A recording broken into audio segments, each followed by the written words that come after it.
Hello friends, welcome to my KD home tuition. KD home টিউশনের পক্ষ থেকে সবাইকে স্বাগত জানিয়ে শুরু করছি আজকের ভিডিও।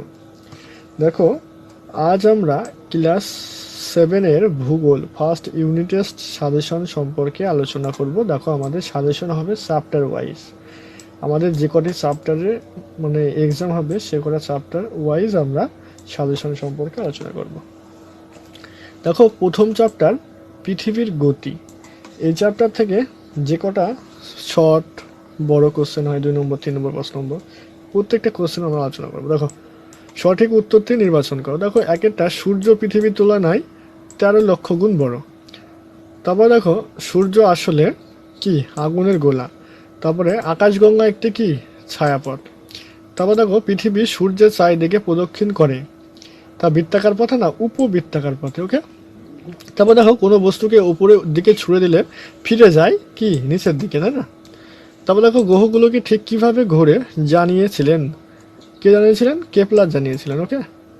তারপর দেখো, সূর্য থেকে পৃথিবীর দূরত্ব বেশি কত? 4 জুলাই বোঝা যায়। তারপর দেখো, পৃথিবী ও সূর্যের মধ্যে দূরত্ব কম হয় কখন? 3 জানুয়ারি থেকে। তারপর দেখো, চাঁদ পৃথিবীকে প্রদক্ষিণ করতে সময় লাগে 28 দিন।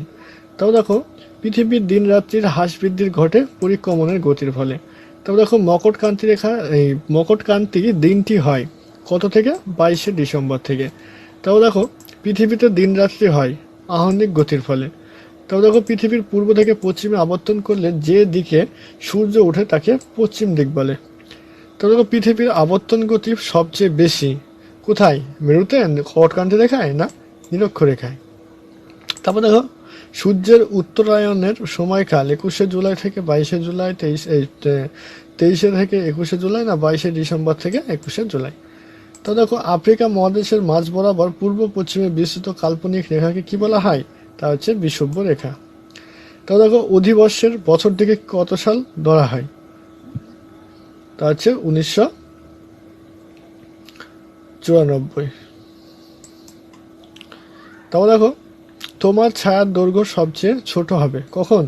যখন দুপুর 12টা বাজবে। তারপর দেখো, যে তারিখকে মহাবিষুব্য রেখা সেটি হলো 21 মার্চ। তারপর যে কল্পিত রেখা চারিদিকে পৃথিবীর আবর্তন করে তার নাম কি? পৃথিবীর কক্ষ। বিষুব্য রেখার কথার অর্থ হচ্ছে সমান। উত্তর দেখো সমান। তারপর দেখো, কোন মাসে পৃথিবী সূর্যের সব থেকে কাছে আসে? জানুয়ারি মাসে। তারপর দেখো, প্রশ্ন দেখো, কোন কোন ঋতুতে বেশিরভাগ দিন নীল আকাশ দেখায়? স্টার। বেশিরভাগ দিন নীল আকাশ দেখায় শরৎ শীতের ঋতুতে। ঠিক আছে। যদি প্রশ্ন কোন ঋতুতে মাটি ফেটে যায় আসে, তাহলে উত্তর হবে কি? মাঠের মাটি গ্রীষ্মকালে ফেটে যায়। তা দেখো, কোন ঋতুতে পুকুরের জল শুকিয়ে যায়? তা হচ্ছে বর্ষা ঋতুতে সময় পুকুরের জল ভর্তি থাকে। এবং কোন কোন ঋতুতে বন্যার সম্ভাবনা থাকে? তা হচ্ছে বর্ষা ও শরৎ ঋতুতে। ওকে।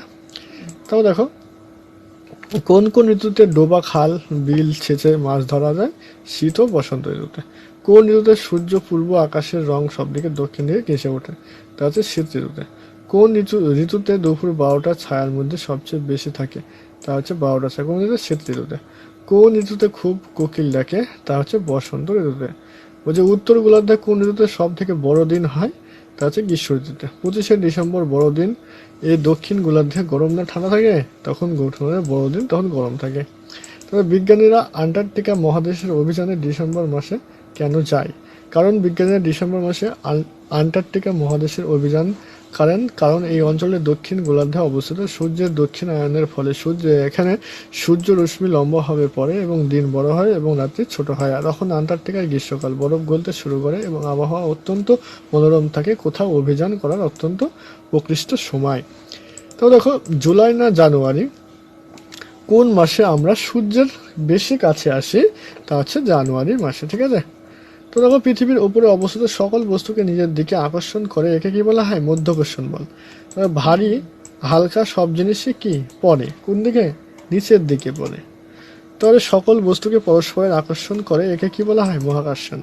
তবে যে যত কাছে থাকে তার তত বেশি হয়, তা হচ্ছে আকর্ষণ।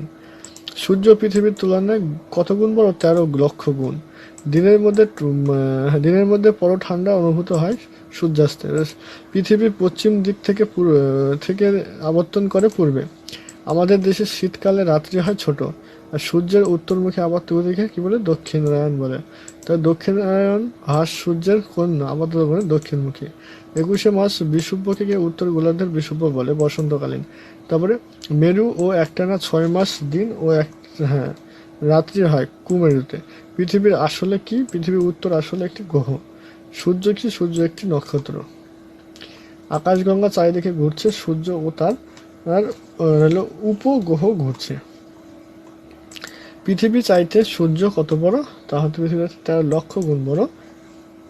পৃথিবী চাইতে 13 লক্ষ গুণ বড় হয়। তারপর দেখো, পৃথিবী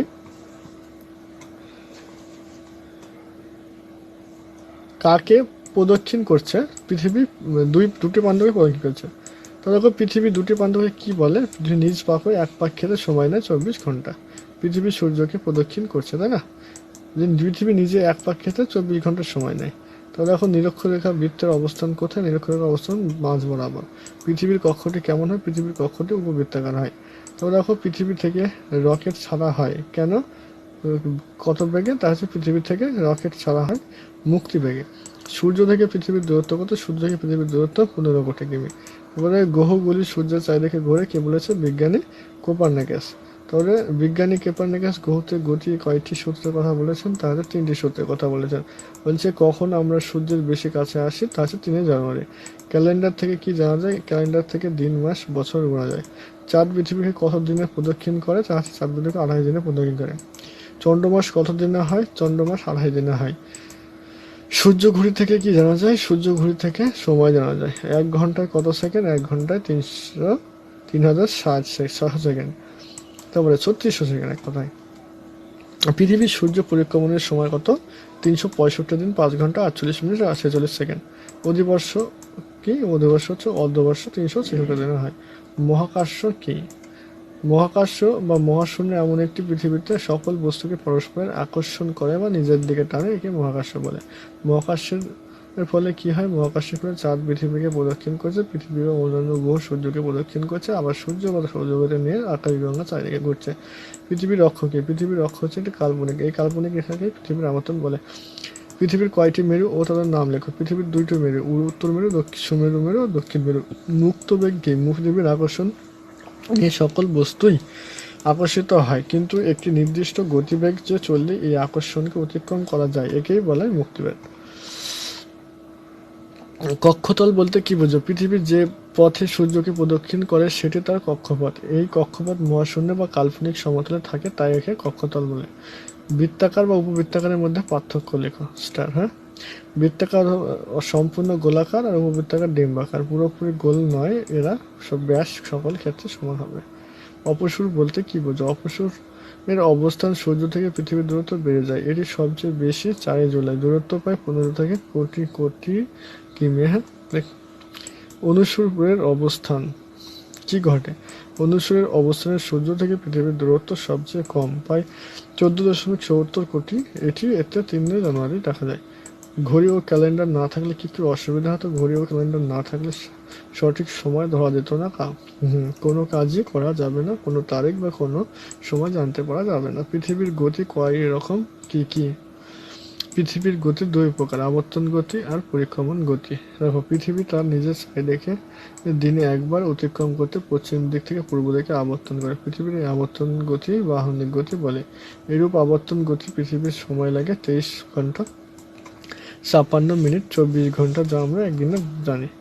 পৃথিবীর সৌরদিন বলা যায়। আবার পৃথিবীর নিজ অংশের ওপর অবিরাম ঘুরতে ঘুরতে একটি নির্দিষ্ট পথে নির্দিষ্ট গতিতে পশ্চিম দিক থেকে পূর্ব দিকে সূর্যের চারিদিকে প্রদক্ষিণ করে। এই পৃথিবীর এই গতিকে পরিক্রমণ গতি বা বার্ষিক গতি বলা হয়ে থাকে। এই পরিক্রমণ সময় লাগে 365 দিন, 5 ঘন্টা, 48 সেকেন্ড। একে সৌর বছর বলা হয়। তারপর দেখো, পৃথিবীতে ঋতু পরিবর্তনের কারণ কি সম্পর্কে আলোচনা করো। পৃথিবীতে বার্ষিক গতির ফলে পৃথিবীর নানা জায়গায় দিনরাত্রির তারতম্যের জন্য উত্তাপের ভারসাম্য হয়।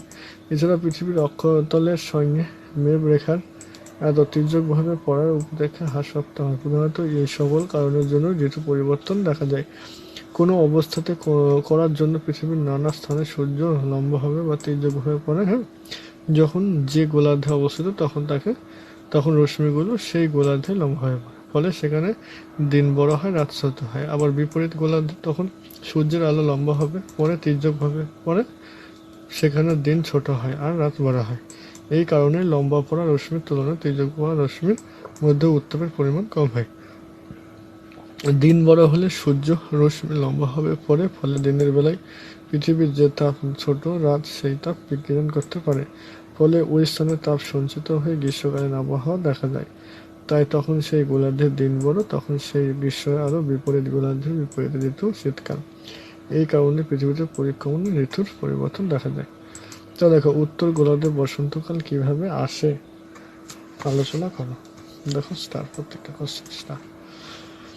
পৃথিবীতে তার কক্ষতলে ঘুরতে ঘুরতে 21শে মার্চ তারিখে এমন একটি অবস্থায় আসে যে পৃথিবীতে দুই মেরু সূর্য থেকে সমান দূরত্ব থাকে এবং সূর্যরশ্মি নিরক্ষরেখা ও লম্বাভাবে পড়ে। এই কারণে 21শে মার্চ তারিখে পৃথিবীর সকল স্থানে দিন রাত্রি সমান হয়। একে আবার মহাবিষুব্য রেখা বলা হয়। সূর্যরশ্মি লম্বাভাবে পড়ে বলে দিনের বেলা নিরক্ষরেখা অঞ্চলগুলি 22 স্তর গরম হয়। দিন ও রাত্রি সমান বলে রাত্রিতে সেই তাপের বিকিরণ হয়ে থাকে। এর ফলে তাপমাত্রার গ্রীষ্ম ও শীত কোনোটারই প্রাধান্য থাকে না। এই সময়ে উত্তর গোলার্ধের বসন্ত রেখা ও এই সময়ে অঞ্চলের আবহাওয়া খুবই মনোরম থাকে। কিন্তু এই সময়ে দক্ষিণ গোলার্ধের বিপরীত অবস্থা, শরৎকাল হয়। তো দেখো, ছায়াপথ কাকে বলে উদাহরণ দাও। তো দেখো, পৃথিবীর অক্ষ কাকে বলে উদাহরণ দাও। সূর্য থেকে পৃথিবীর দূরত্ব সবসময় সমান হয় না কেন? পৃথিবীর পরিক্রমণ গতির আরেক নাম কি?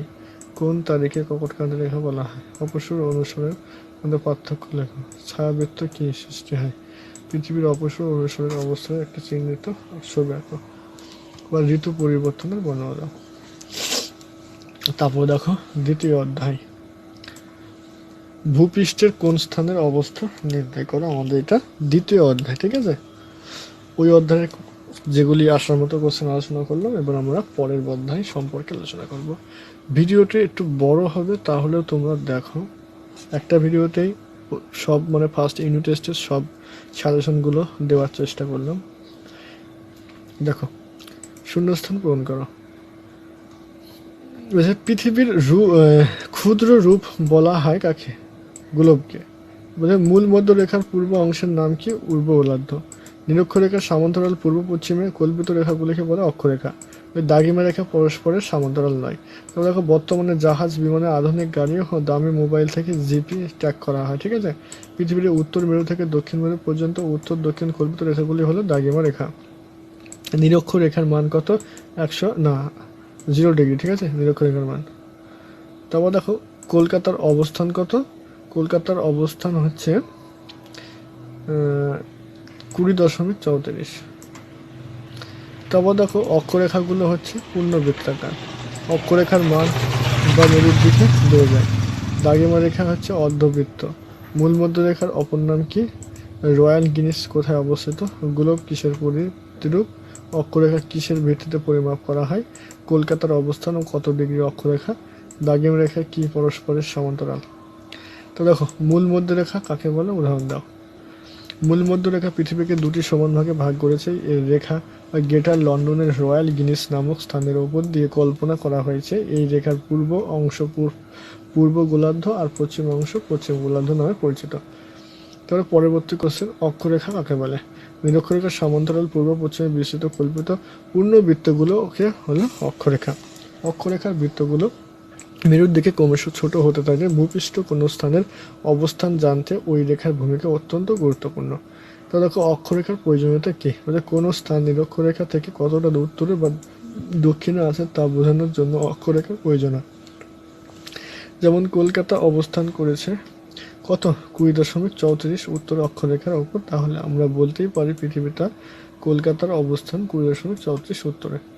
তারপরে মূল মধ্যরেখার গুরুত্ব দেখো, প্রত্যেকটা স্টার দেওয়া আছে। হ্যাঁ, দেখো, ভূপৃষ্ঠ কোন স্থানে কতটা পূর্ব পশ্চিমে তা নির্ণয় করবে মূল মধ্যরেখার গুরুত্ব বেশি।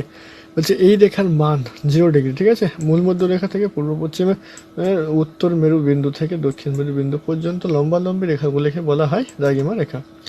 কোথায় গেলে দুই গোলার্ধ একসঙ্গে দেখা যাবে? তা হচ্ছে লন্ডনের গিনিস রয়্যাল অ্যাস্ট্রোনমিক্যাল অবজারভেটরি আছে, সেখানে একটি শঙ্কুর ধাতু তৈরি দণ্ড রাখা আছে, সেটি 0 ডিগ্রি দ্রাঘিমা রেখাকে চিহ্নিত করে, ফলে দুটি গোলার্ধ একসঙ্গে দেখা যায়। তো দেখো, ভূপৃষ্ঠের কোন স্থানের অবস্থান কিভাবে নির্ণয় করা যায়? ভূপৃষ্ঠের কোন স্থানের অবস্থান নির্ণয় করতে হলে অক্ষরেখা ও দ্রাঘিমা রেখার অবস্থান জানা দরকার। ভূপৃষ্ঠের উপরে অক্ষরেখা ও দ্রাঘিমা রেখা পরস্পরকে ছেদ করে, এতে ভূপৃষ্ঠের উপরে একটি জাল তৈরি হয়। এই ছেদ বিন্দুর অবস্থান থেকে কোন স্থানের অবস্থান সম্পর্কে জানা যায়।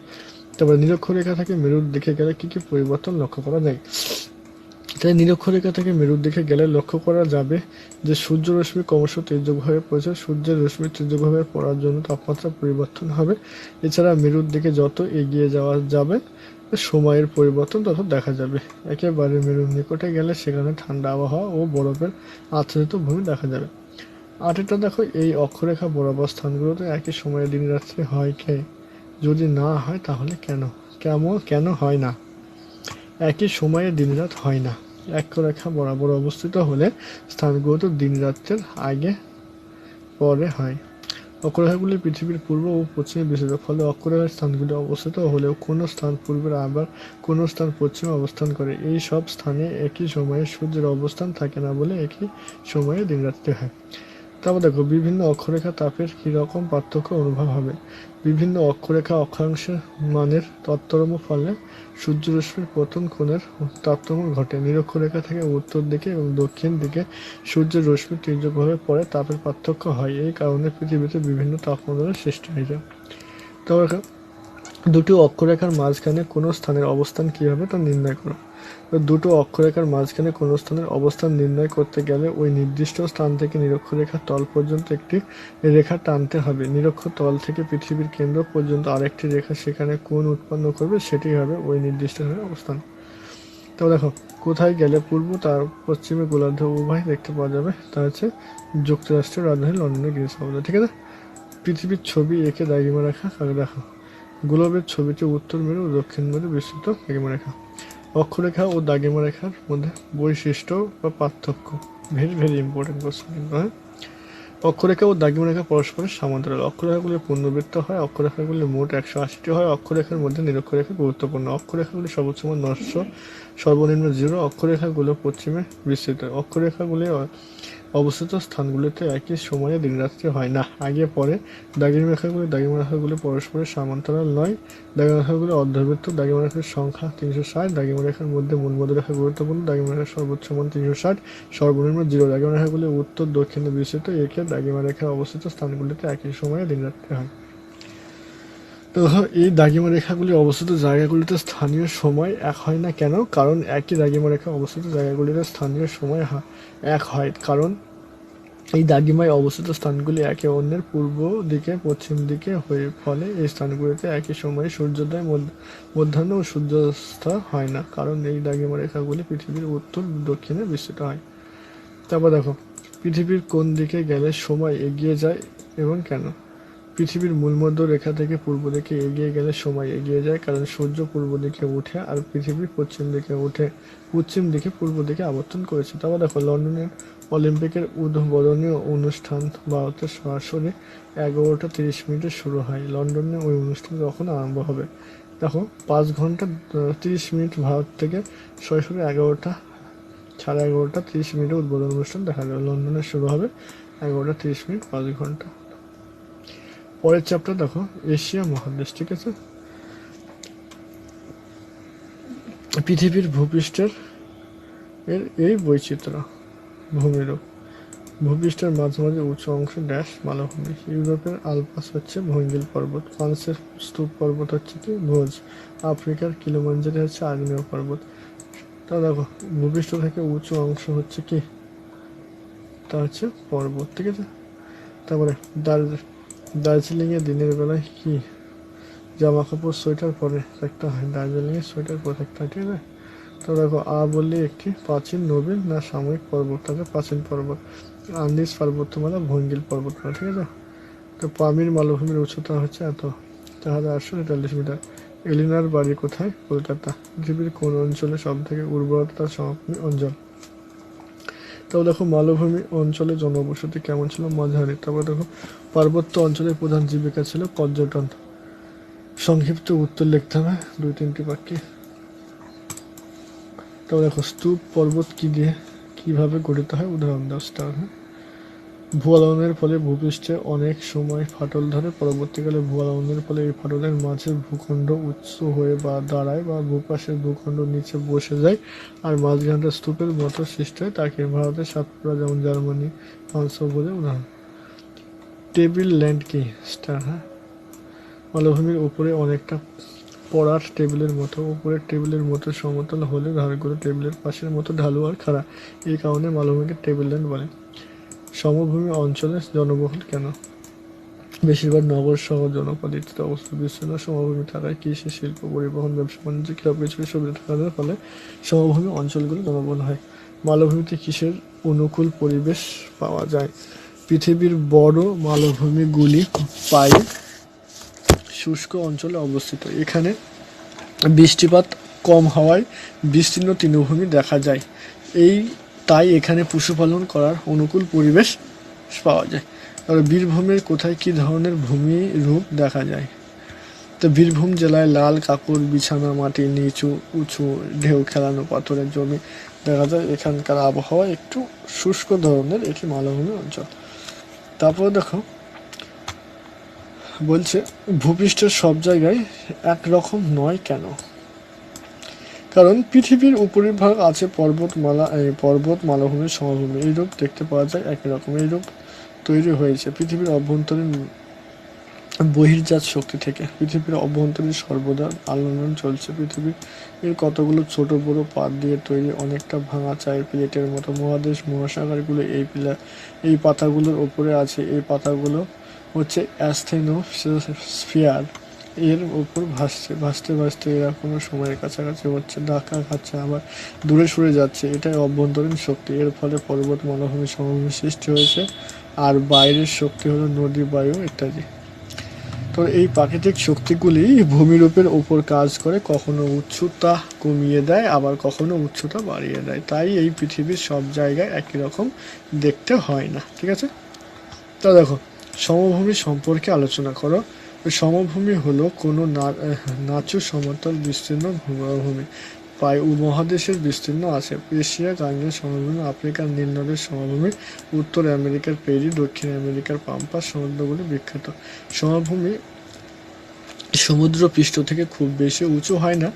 এর গড় উচ্চতা 300 মিটারের কম। সমভূমির উপরিভাগ সমতল বা সামান্য উঁচু নিচু থাকে। পৃথিবীর অধিকাংশ সমভূমি গঠিত হয়েছে নদী থেকে পলি সঞ্চিতর ফলে। এই কারণে সমভূমিগুলি বেশি উর্বর, ভালো ফসল ফলে, যার ফলে সমভূমি অঞ্চলে বেশি মানুষ বসবাস করে। এবং আমাদের পরের চাপটা দেখো বায়ুর চাপ। দেখো বায়ুর চাপের একক কি? মিলিমিটার। বায়ুর উষ্ণতা বৃদ্ধি পেলে চাপ কমে। সমুদ্রের বায়ুর চাপ মাপা হয় এত, মানে 1013.1 মিলিমিটার। ঠিক আছে, বায়ুর চাপ বলতে কি বোঝো? বায়ুর উচ্চতা বলতে কি বোঝো? উচ্চতা বৃদ্ধি পেলে বায়ুর চাপ হ্রাস পায় কেন? বায়ুর চাপ কিভাবে কাজ করে তা একটি সহজ পরীক্ষার মাধ্যমে গুছিয়ে লেখো। বা নিম্নচাপ ও উচ্চচাপের মধ্যে পার্থক্য লেখো। ভেরি ভেরি স্টার কিন্তু। এবার দেখো এশিয়া মহাদেশের আরও কিছু কোশ্চেন। দেখো এশিয়া মহাদেশের একটি উত্তরবাহিনী নদী হচ্ছে নীলা নদী। বিখ্যাত সুন্দরবন বদ্বীপ পৃথিবীর বৃহত্তম বদ্বীপ, যেটি নিচের কোন নদীর জোড়াটির মধ্যে অবস্থিত? তা হচ্ছে গঙ্গা ও ব্রহ্মপুত্র। তারপর দেখো এশিয়া মহাদেশের এই হ্রদটি আকারে আয়তনে সুবৃহৎ স্থলভাগ। হ্রদের নাম কি ছিল? তা হচ্ছে কাস্পিয়ান সাগর। তারপরে এশিয়ার অন্তর্গত 48 দেশের মধ্যে যে দেশটি নেই তা হচ্ছে অস্ট্রেলিয়া নেই।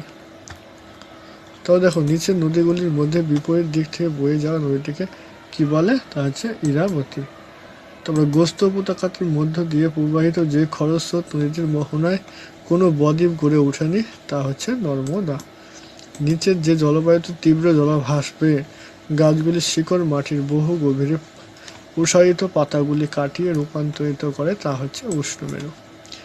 তাও দেখো দেখো নিচের প্রশ্নগুলির এক কথায় উত্তর দিতে হবে। হ্যাঁ, দেখো পৃথিবীর জনবহুল দেশ এশিয়া পৃথিবীর কত শতাংশ মানুষ বসবাস করে? আর নর্মদা বাদে এশিয়ার একটি পশ্চিম বাহিনী নদীর নাম লেখো যা আরব সাগরে পতিত হয়েছে। পশ্চিম বাহিনী নদী যেমন হচ্ছে যমুনা, গঙ্গা, ঠিক আছে, যা আরব সাগরে পতিত হয়। তো দেখো অনধিক 30টি শব্দের মধ্যে উত্তর দিতে হবে। অন্তর্বাহিনী নদী কাকে বলে? স্টার। সিল্ট বলতে কি বোঝো? এশিয়া পতিত নদী কাকে বলে এবং কেন? এশিয়া মহাদেশের ভৌগোলিক অবস্থানের বর্ণনা করো। এশিয়া মহাদেশের দুটি নদীমাতৃক সভ্যতার আর উদাহরণ দাও।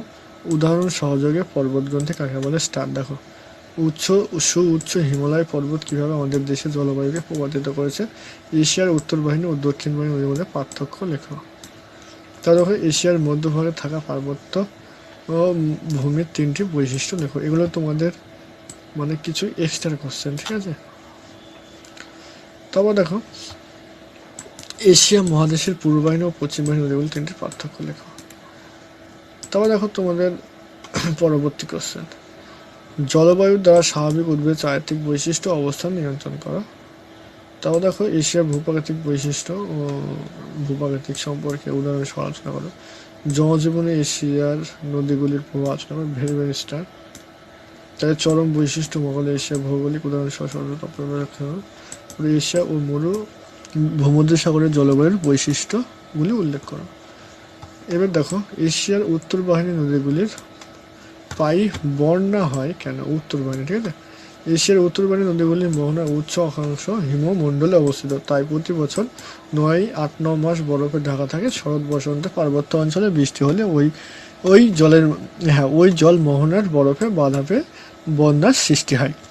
তো দেখো এশিয়ার দক্ষিণ বাহিনী নদীগুলির মধ্যে কোনটি তিব্বতীয় মানস সরোবরের কাছে উৎপন্ন হয়ে বঙ্গোপসাগরের ব্রহ্মপুত্র নদী, ঠিক আছে।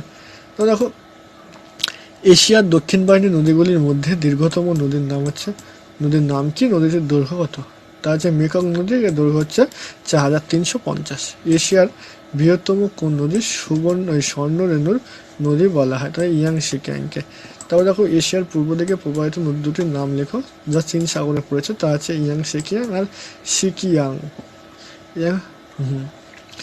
এশিয়ার কোন নদীকে পিত নদী বলে? হোয়াংহো নদীকে। এশিয়ার দীর্ঘতম নদী হচ্ছে ইনিসি নদী। এশিয়া মহাদেশের বিভিন্ন জায়গায় জলবায়ু ও স্বাভাবিক উদ্ভিদের কারণ ব্যাখ্যা করা। দেখো এটা হচ্ছে অক্ষরেখার অবস্থা। তারপর দেখো পৃথিবীর ছাদ বলা হয় পামির মালভূমিকে। এশিয়া মহাদেশের সর্বাধিক বৃষ্টিবহুল স্থান হচ্ছে কি? মৌসিনরাম। তারপর দেখো এশিয়ার মহাদেশের বৃহত্তম বদ্বীপ হচ্ছে গঙ্গা ব্রহ্মপুত্র। এশিয়া মহাদেশের আয়তন এত। তাও দেখো এশিয়া মহাদেশে অবস্থিত দুটি পর্বত গ্রন্থের নাম হচ্ছে পামির ও আর্মেনিয়। তারপরে হিমালয় ও কুয়েনলুন পর্বতের মাঝে কোন মালভূমি অবস্থিত? তা হচ্ছে তিব্বত ও মালভূমি, ঠিক আছে। তারপর দেখো ফিলিপাইন দ্বীপপুঞ্জ এশিয়ার কোন দিকে অবস্থিত? তা হচ্ছে দক্ষিণ পূর্ব দিকে। মেকিং নদী কোথায় গিয়ে পড়েছে? দক্ষিণ চীন সাগরে। কোন নদীর অববাহিকা ঘনবসতিপূর্ণ? ইয়াংশিকিয়াং। চীন দেশীয় জলবায়ু গ্রীষ্মকালের উষ্ণতা কেমন? তা হচ্ছে 21 থেকে 27। তারপর দেখো এশিয়া মরু অঞ্চলগুলিতে বৃষ্টিপাতের পরিমাণ হচ্ছে 10 থেকে 25 সেমি। এশিয়ার তুন্দ্র জলবায়ু কোথায় দেখা যায়? সুমেরু বৃত্তে। পামির মালভূমিকে পৃথিবীর পামির গ্রন্থি বলা হয় বা পামির মালভূমিকে পৃথিবীর ছাদ বলা হয়। কোনো ভেরি ভেরি ইম্পর্টেন্ট কিন্তু, ঠিক আছে। দেখো দুটো কোশ্চেন কিন্তু ইম্পর্টেন্ট, দুটোই ছাদ বলা হয় কেন? দেখো মালভূমিকে পামির গ্রন্থি বলা হয় কেন? পৃথিবীর সর্বোচ্চ মালভূমি পামির অনেক পর্বত শ্রেণীর দিক থেকে এসে পামির মালভূমিতে মিলিত হয়েছে, এই কারণে পামির গ্রন্থি। আর ছাদ বলা হয় কেন?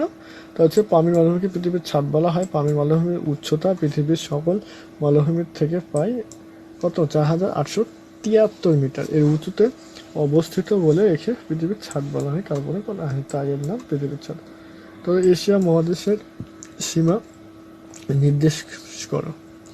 এশিয়া মহাদেশের প্রশান্ত মহাসাগর, পশ্চিমে ভূমধ্য কাস্পিয়ান সাগর, উত্তরে সুমেরু মহাসাগর ও দক্ষিণে ভারত মহাসাগর অবস্থিত। এই মহাদেশে ইউরেশিয়া নামক অখণ্ড স্থল ভাগের অংশ।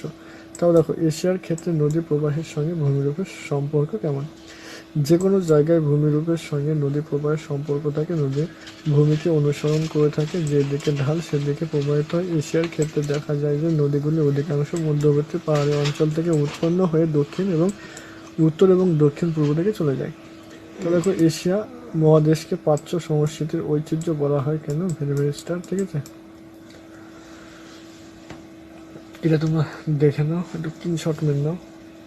তারপর দেখো, এশিয়া মহাদেশের অবস্থান, সীমানা, দেশ সংখ্যা, বিখ্যাত শহর সম্পর্কে আলোচনা বা ধারণা দাও। তারপর দেখো পরের কোশ্চেন, দেখো এশিয়া মহাদেশের প্রাকৃতিক পরিচয় সম্পর্কে দাও। দেখো তারপর এশিয়া মহাদেশের উত্তর দিকের বিশাল সমভূমি তিনটি সংক্ষিপ্ত পরিচয় দাও। তারপর দেখো এশিয়া মহাদেশের উত্তর দিকে প্রবাহিত নদীগুলির উৎস, মোহনা, বৈশিষ্ট্য সম্পর্কে আলোচনা করো। এই ছিল আমাদের আজকের ভিডিওটি কেমন হলো অবশ্যই কমেন্ট করে জানাও। যারা আমাদের চ্যানেলে নতুন তারা চ্যানেলটিকে সাবস্ক্রাইব করো। যারা আমাদের চ্যানেলে অলরেডি আছে তাদের অসংখ্য ধন্যবাদ।